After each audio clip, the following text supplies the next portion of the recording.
What is corruption? For me, it's really simple. Corruption is the abuse of entrusted power for private gain. How is this issue relevant and why is it relevant for me? I remember a few years ago I asked my parents, why is Mexico so down in aspects of development and economics if we have such good working people, we have such a lot of resources, and we are in a really good geological position? And I remember my father responding so easily because of corruption. We have normalized corruption, I assume, years later. And we should not.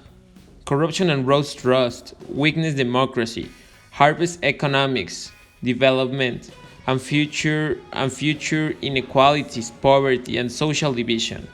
Now, I have seen a lot of perspective about corruption. I have seen it in a political cost, your freedom and the rule of law, in a social cost, your participation and even your trust in your own government, the environmental cost, your chance for a healthy environment and sustainable future, and of course, the economical perspective, that is your opportunity to build and grow wealth. And if I have understand something about this communication intercultural course, is that if we as humans lost the hope for a better future, the hope for have an opportunity to build and grow wealth, we don't have nothing left. If we don't have a purpose to fight, all fights will be lost already. Sadly, I consider that there's not a concrete solution for corruption. I think corruption is so connected to human behavior that the only thing you can do is fight corruption.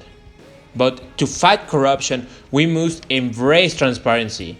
Transparency is all about knowing who, why, what, how, and how much. It means shedding light on formal and informal rules, plans, process, and actions. Transparency helps us, the public, hold all power to account for the common good. Seeking and receiving information is a human right that can act as a safeguard against corruption and increases trust in decision makers and public institutions. However, transparency is not only about making information available, but ensuring that it can be easily accessed, understood, and used by citizens. Another proposal that I gave for this is the objective of this proposal is to eliminate corruption, not only in a governmental way, eradicate it from all public and private institutions, and more importantly, from society.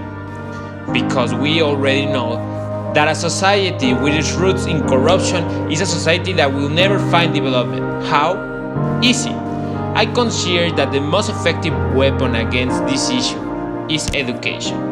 A well-educated community will always be informed about its government and will always seek for transparency and justice.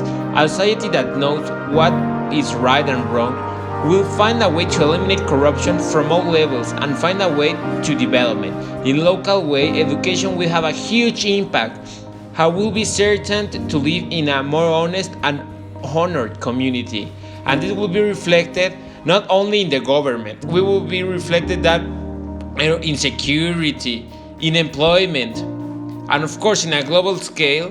We already know, for examples as developed countries like New Zealand, like East Iceland and Greenland, what happens if we put education as a priority. And who knows, maybe someday we will live in a world where everybody is honest and responsible and respectful.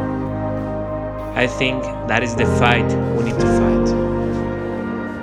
Personally, I just found one problem in this solution, and the problem is time. Education is a long-term solution. If we start imparting those anti-corruption education systems from now, the results will appear in 50 or 60 years because we are focusing in the new generations.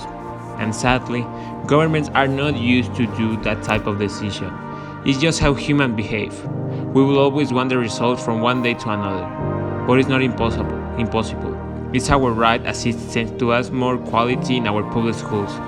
We just need to be heard. Because, as Aristotle once says, The roots of education are bitter, but the fruit is really sweet. Thank you.